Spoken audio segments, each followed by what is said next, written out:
கடன் தொல்லை அதிகம் உள்ளவர்கள் இந்த நாளை மட்டும் தவறவிட்டு விடாதீர்கள்.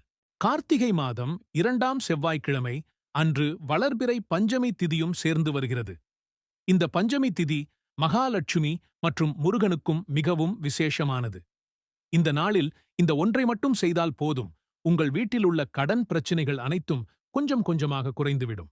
நீங்கள் முருக பக்தர் என்றால் ஓம் சரவணபவா என்று கமெண்ட் செய்துவிட்டு நமது ஆறுபடைவேலன் சேனலை சப்ஸ்கிரைப் செய்து கொள்ளுங்கள்.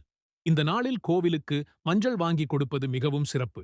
இந்த நாளில் விரதம் இருந்து வேல் அல்லது முருகன் விக்கிரகம் என்று உங்கள் வீட்டில் என்ன இருக்கிறதோ அதற்கு செவ்வரளி அல்லது செம்பருத்தியால் அலங்காரம் செய்து தீப தூபம் காட்டி வழிபாடு செய்ய வேண்டும்.